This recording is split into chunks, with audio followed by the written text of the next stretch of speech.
we have to be very adept at saying, what do you want? You're the customer. How do you want to access it? So, yeah, I think it'll change a bunch. And it may lead to us winning and losing in big areas. So, do you think it poses a threat to incumbents more? Are you more worried about, new fintechs coming much more adept at this than you were before? Well, this is very important. So if you go back 20 years ago, our competitors were Goldman and Morgan and Wells and Bank of America. As you see, they're all doing well now, all of them.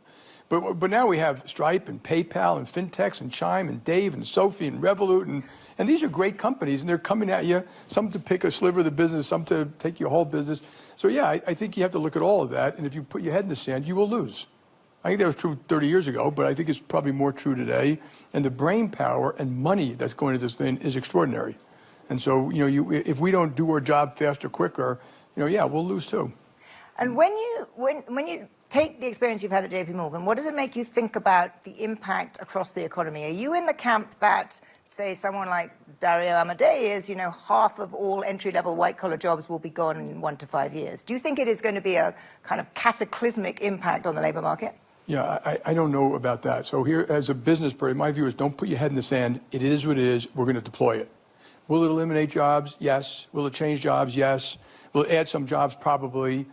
It is what it is, and you can hope for the world you want, but you're going to get the world you got, and your competitors are going to use it, countries are going to use it. However, I do think it may go too fast for society. And if it goes too fast for society, that's where government and business in a collaborative way to step in together and come up with a way to retrain and people or move it over time. So you go back, trade adjustment assistance was supposed to do that. If a town loses a factory and they lose jobs, you have income assistance, relocation, early retirement, retraining. We may have to do that, and I think we're doing it already ourselves. That wasn't exactly a great success. In the U.S. case, it was incredibly poorly done. It did not work. We need to be prepared to have something that works this time. But given the speed at which this is happening, and this is, I'm not so much talking about JPMorgan, I'm talking in public policy terms, given the speed at which this technology is coming, what do governments, what does the U.S. government, what do other governments need to be doing right now to prepare societies for that? I have a plan to retrain people, relocate people, income assist people. I'll give you a thought exercise, okay? 2 million commercial trucks in the United States. It may get to the point where you can push a button, you're going to save lives, it's going to be faster, you're going to save CO2, it obviously makes sense. And should you do it all at once if 2 million people go from driving a truck, making $150,000 a year, to a next job might be $25,000? No, you'll have civil unrest. So therefore, phase it in, retrain. How can you phase in AI? Just tell them you can't lay off 2 million truckers tomorrow. You can phase it in over. So you want the government to tell you can't lay off a whole bunch of people at JPMorgan? And we would agree. If we have to do that to save society, remember, it'll be more productive society. So society will have more production. We're going to cure a lot of cancers. You're not going to slow it down. How do you have plans in place to make it work better if, in fact, it does something terrible? And that's the only way to do it. And that should be done at the level of the government telling companies they cannot lay off? No, I think it should be done at more of a local level where someone says to a JPMorgan, we give you incentives to put in place to retrain these people. Can you slow this down and give people income assistance? Yeah, we could do stuff like that. We're not going to kill all of our employees tomorrow because of AI. We're just not like that. Absent that, will in 5 years' time, will JPMorgan have fewer employees than it has now? Well, if we're good, we'll have, we're growing still around the world, but my guess is it'll be fewer employees, yeah. In 5 years? Yeah. So AI, the technological revolution, is one of the huge changes we're living through. We're also living through a very dramatic geopolitical shift. The word Greenland keeps coming up here. Before we get to Greenland itself, more broadly, you've written in shareholder letters over the years about the importance of geopolitics. You've worried about geopolitics in previous years. How dangerous is this particular geopolitical moment? Is it the most dangerous you've seen? Right. Look, I think it's cumulative. I mean, I think the world, after the invasion of Ukraine by 300,000 Russian troops, eyes wake up. We thought the world was safe. It's simply not safe. And so, my view is what I want, and I think you show yourself about what is you actually want. You're a king for a queen for a day. I want a stronger NATO. Years. I think we need a stronger NATO. I think it's right for us to complain that NATO didn't do enough. Fine, got it. Crying over spilled milk. How do you make it stronger? And I think we need a stronger Europe. I think that's good for America. It's good for Europe. They know what they need to do. You know, the Draghi report and all these common markets and savings and investment policies, and they don't have that common market yet. They have too much bureaucracy. They have too much things that get in the way. But that would be good for Europe and very good for America. And, you know, trade and tariffs are part of that, but not the only part of that. So I still think that's the best thing, to keep the Western world together. That would be my goal, make the world safer and stronger for democracy, so that we don't read that book 40 years from now, how the West lost. Do you think the Trump administration is making the world safer and stronger and making NATO stronger? Yeah, I don't think it's a binary thing. I think that you know, to isolate what NATO weaknesses are, I think that's fine. You know, they do it in their own way. You know, I wouldn't say things like that on TV. I might say it publicly, privately. So I think that's all right. I think it's okay to point out. I would be more polite about it, about the weaknesses of Europe, what they need to do. But if the goal is to make them stronger as opposed to fragment Europe, then I think that's okay. But do you think that is the goal? I don't know. I have not heard them say what they want the ultimate goal to be. So, but you're not the only one. But remember, we did not leave NATO, you know, and so, you know, to me, it's important to understand that, you know, originally during Trump 1, people said, oh, we're going to leave. No, we didn't. You know, he's out there in the world, and you may not agree with it all, but it's not a retreat in America of some sort. And so, and I think the economic side is more complicated, because it entails really detailed policy that needs to get done. And I would kind of, if I was there, I would kind of be using our moral persuasion, our economics persuasion, our intelligence and military to kind of push Europe to do the things that's right for Europe. And the leadership of Europe has to do it. It really can't be done by America, but we can be a partner, maybe furthering that. We'll come to the economics in a second, but just one more on the geopolitics, because you're right that it's hard to characterize what the Trump doctrine is, if you will. It's not America first, it's not America alone, it might be America unconstrained, but it has elements that we can now tell. It is a transactional foreign policy. It is a foreign policy that places much less weight actually on alliances. It's a bullying foreign policy. Overall, is that a foreign policy that is good for America? Yeah, I'm not going to comment on all that, because when you deal with the press, you guys always want binary answers to everything. I honestly think that's a reasonable question. Is it a good thing for America to have this kind of policy? Let me correct you a little bit, okay? When I talk to the press, you know, they never asked me to comment on everything that Biden did. And I think he did some terrible things both domestically and in foreign policy. Do I agree with everything the Trump administration? Of course not. No, but in aggregate, is this a good foreign policy? I don't know yet. You know, if they were here, if I were talking to the president, I'd be saying exactly what I'm saying. This should be the goal. Here are the ways to get it. These things may be counter to that. So there's an argument that China is actually the big winner from this approach, because China has stood up to the United States on tariffs and faced down the United States. China is now projecting itself as a stable supporter of multilateralism. Do you think China is the winner from this? I think that's a real stretch. You know, China has a $15,000 per person GDP. Ours is 85. We're the most dynamic economy and prosperous the world's ever seen. We have 40 military alliances, 140 economic alliances. They have one. They've done a great job in so many things, but they still import 10 million barrel oil a day. Yeah, this has created some openings for them. You know, are they going to be the best economic or military alliance for a lot of the people out there who are mad at America? Probably not. So, you know, so I take a deep breath in that one, and it's easy to say. I think they've done things right. They have serious problems. You know, in their economy, they've got, you know, kind of two economies, the consumer, real estate, misallocation of capital, huge investment in technology. I applaud them. Let them, you know, cars and batteries and stuff like that. But whether that works over a long period of time, I do not know. They, on their own, without us, okay, and you guys always forget to mention this, Korea, Japan, Australia, Philippines, they're all rearming on their own. That's China's actions caused that, not America's, you know, actions. We're part of that. You know, I remember between Rahm Emanuel and his ambassador, how they're working with, they've got Korea and Japan working together. They're going to rearm, which I think they have to at this point. And so, yeah, this is a lot of things taking place here, not just one. Yeah. And so I try to keep open-minded about all those things and give as best advice as I can to my country or other people and ask. There are a lot of things happening at the same time. But I'm just trying to get a sense from you about the scale of the moment. Do you think this is, Prime Minister Carney has called it a rupture. Do you think this is a we are shifting. Is this post-war order that we all talked about, including you, I think, in previous shareholder letters, is that over? Are we in a new world now? Again, you're making it binary. I don't know. I saw part of Carney's speech. I have a lot of respect for Carney. He did, we're causing some things that may not be good in the long run for America, like, Carney was just in China, and now he's going to go to India and all these things like that. It's not a rupture. If you said to me, has America become unreliable? No. It's just you had total reliance, and now it's less reliable.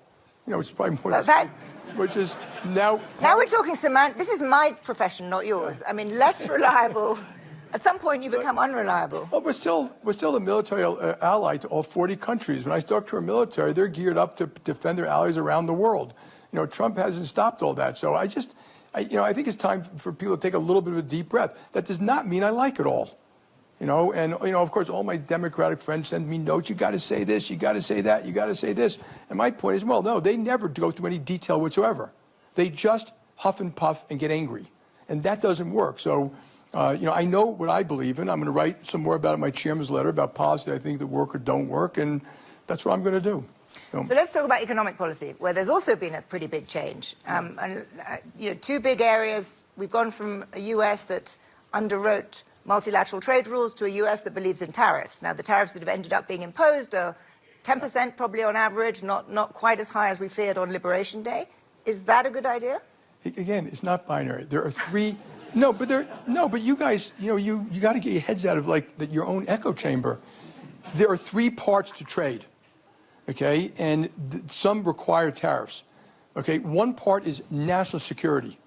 We should do what we have to do to create national security around rare earths, around advanced active pharmaceutical ingredients, and some that may require policy that is not typical, like tariffs or pay long-term dated contracts, so you can build the stuff here you need, and some advanced manufacturing category.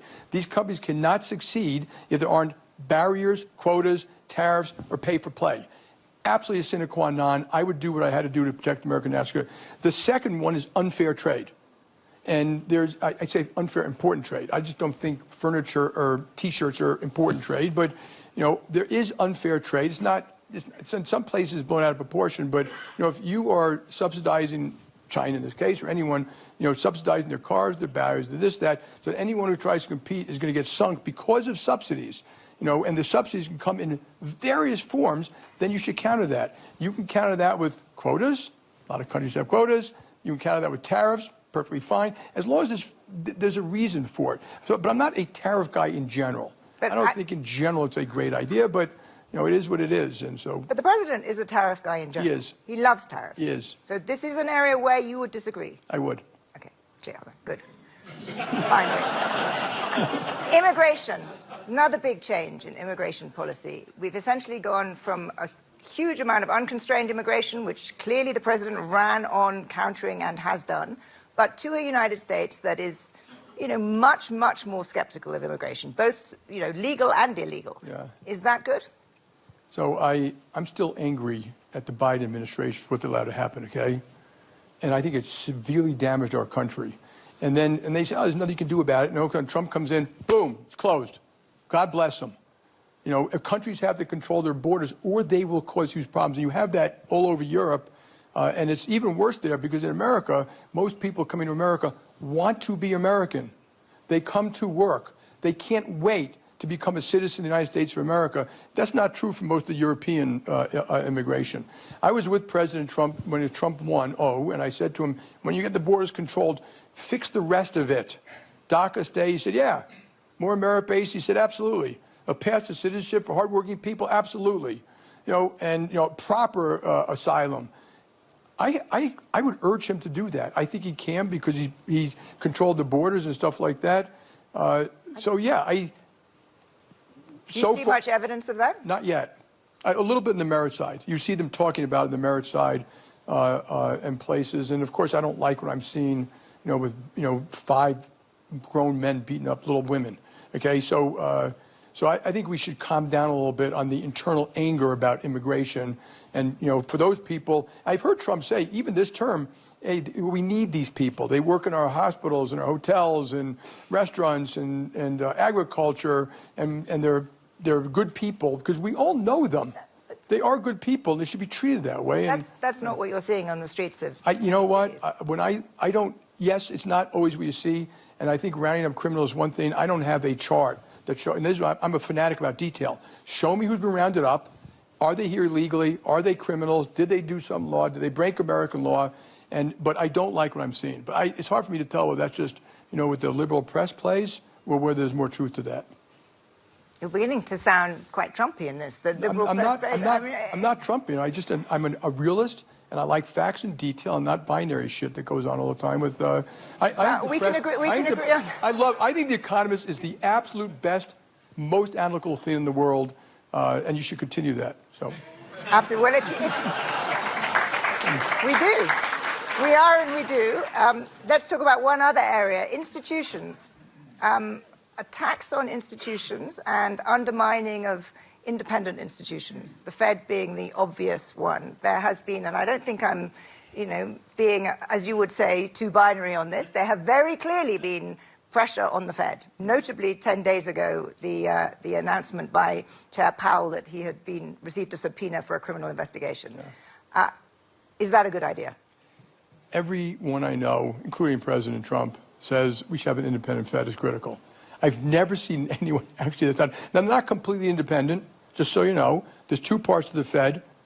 One is monetary. That needs to be independent. The other is regulatory. Huge overreach. That's not independent. That's law. And let me finish. I think the things that undercut independence are not good. So I think some of those words, I don't like lawfare. I've had to deal with lawfare my whole life. I mean, going way back, we're constantly being, unfairly sometimes, fairly sometimes, but blown out of proportion. I think that undercuts it. So I think, Powell will be gone in 5 months. I think, constant statements is a mistake. And just so you know, the Fed doesn't really set interest rates. Okay, just listen closely to me. What happens if inflation goes up? They raise interest rates. What happens if inflation goes down? They reduce interest rates. They are a fast follower. And if you look at all Fed history, it isn't like they're completely independent. And the last time, and by every American president wants lower rates, but the last time a president jawboned lower rates was Arthur Burns, President Nixon, who had a 60% approval rating when he got elected. Inflation was only 3.5%. It kept on going up. Of course, there was Watergate and the oil crisis, but, markets were down 40%. He resigns in disgrace. Inflation, and with deficits and deficits are inflationary, with deficits half what they are today, it went for 4%, 5%, 6%, 7%. And you can come up with all the reasons, stronger unions, the oil issues and all that, but inflation is a bugaboo, and the Fed has to deal with inflation. And that's a judgment of a lot of people, what that means. So, but just to be very clear, what we're seeing now is lawfare, and you're against it. I don't like the courts doing stuff like that. I think they should be very thoughtful about when they pick something up like that. One of the other policies that the president announced recently. But this has been going on my whole life too. So this isn't just President Trump. I get that. Okay? So let's be clear about DOJ overreach. It's been consistent now for 20 years. And in the old days, the DOJ would step into something when it was referred to them by either civil or criminal. Now they just read the paper and step in, and that's the mistake. Because to them they're a hammer. To them, everything's a nail. And one of President Trump's recent proposals that would directly affect you, he's doing it to improve affordability, is to impose a 10% cap on credit card rates. Is that a bad idea? It would be an economic disaster. And I'm not making up because our business, we would survive it, by the way. You would, in the worst case, you'd have to have a drastic reduction of the credit card business. I mean drastic. I mean like 10%. I mean like 80%. It would remove credit from 80% of Americans, and that is their backup credit. But I have a great idea. Since there's a huge disagreement on this one, between Republicans and Democrats, I think we should test it. And in my view, and I can't do this, because it would be antitrust, but the government can do it. They should force all the banks to do it in 2 states, Vermont and Massachusetts, and see what happens. And then I think the left will learn everyone who thinks manipulating price will learn a real lesson. And the people crying the most won't be the credit card companies. It'll be the restaurants, the retailers, the travel companies, the schools, the municipalities, because people will miss their water payments, their this payment and that payment. It would be something else to watch. I think they should test it. Well, President Trump may be determined to test it more broadly. Well, then, okay, whatever it is, we'll deal with it. I think it's wrong for the government to get involved extensively in pricing of stuff, but I got to deal with the world I got. It's kind of interesting. We're going to give them, at one point, real analysis on the effects of this. We've given some, but not a lot. It's kind of interesting. When I ask you something that directly affects JPMorgan, you say it will be a complete economic disaster. Yeah. When I speak more broadly about geopolitics, you're very reluctant to criticize the president. First of all, one I know exactly. The other one is more qualitative, how it's going to work, what are the pieces, what's their intent, how are people going to respond. They're not the same thing. But the economic, when you believe something to be true, you should say that. And so the economic of the car thing, we'll see. Do you think CEOs... But the other thing, I've not seen anyone, really, Republicans, senators, businesses, banks, credit unions, community banks, anyone think it's a good idea. Do you think it is... But it goes back to this thing about, this word affordability. Of course we want affordability. The Democrats don't want affordability. What we've screwed up as a nation is bad policy around housing, mortgages, affordability, health, immigration. We've messed up so many policies, which I write about. It's time to fix them, and I think the economists can help do that because you guys are really smart people. And so, and we constantly have this economic policy that we don't think it through. We've driven half the companies out of the public markets. What are we doing? Why did that happen? And then we just can't deal with reality anymore as a people because we want a simple answer to everything. And so, when you tot up all the things we've been talking about, the president's policies, both geopolitically and economically, and the tech change that we're living through, do you think the U.S. economy is, on balance, in better shape or worse shape? It's been hugely resilient. It's in pretty good shape. You're going to have a lot of stimulus early in this year, so you're going to, and multiple forms of it, from the one big beautiful bill to what they're doing with student lending to, some of the mortgage purchasing they're doing, deregulation of banks, which is real, deregulation, which feeds animal spirits. Our economy is so large and so integrated and so complex, and it's hard to always tell, but the innovation is unbelievable. You take a trip to Silicon Valley and look at these companies, it blows you away. The brain power going to fixing things and curing cancer and fixing machines. And so I think it's great. So you talk about economic policy, I think what government should be focused more on is policy conducive to growth. And then, of course, you have policies that help the old, the sick, the aged, et cetera. And we don't even do good in that in a lot of cases. So I think we could do a better job making the economy work for everybody. And it is a little bit of this K economy now. We do see that where, the upper income are doing far better. They got houses and stocks, and the lower side, they're back to normal, which is they don't have enough of a rainy day fund. Jobs are getting a little harder to get. Incomes have stopped growing a little bit. And we're quite conscious of that. And I think there are things we can do. Like, for example, and we've done analysis, I would double the earned income tax credit. I would give people working more money as a negative tax. So you're making $14,000, you get a check from the government of $12,000. I get rid of the child requirement. Then you're giving it to the people who actually use it to further their lives, spend in their communities, take care of their kids, as opposed to government dictating, how you spend money on every little thing you do. And so I think there are real fixes that make society work better for everybody. And would you raise taxes to pay for that? I don't think you'd have to. I think it would drive a lot of growth.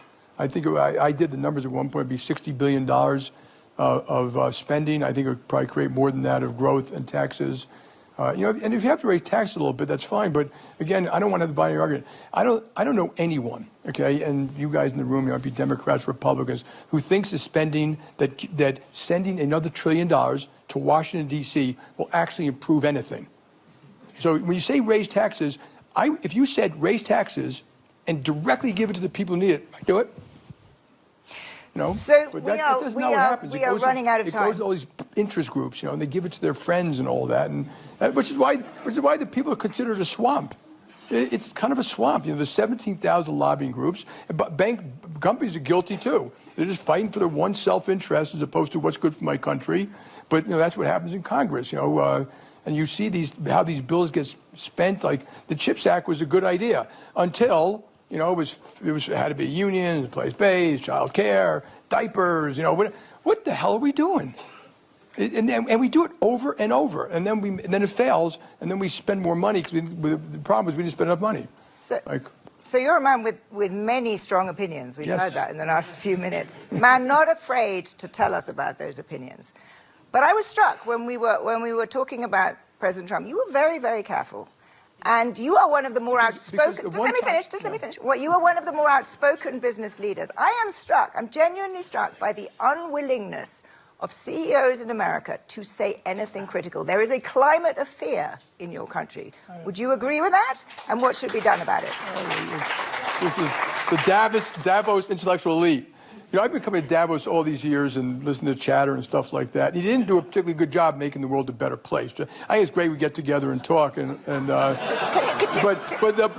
what you want me to do, this is. I want you to answer my question. They want it's not that hard. one headline that gets razzed up. No, I don't. A million different Jamie, that's not true. I'm genuine. I've asked you this question off camera. I've made it clear. I want a stronger NATO, a stronger Europe. Some of the things Trump has done are causing that. Some are not. I'm not a tariff guy, though I'd use it in the 8 cases I had. I think they should change their approach to immigration. I've said it. What the hell else do you want me to say? Is there a climate of fear? I think that is completely clear. You know, hey, ready? Here's your headline. I'm a globalist. I'm not looking for a headline. I'm trying to have a conversation. I'm not looking for a headline. I know, yeah. But I enjoyed that. We're running out of time. Thank you very much. Thank you very much. Appreciate it.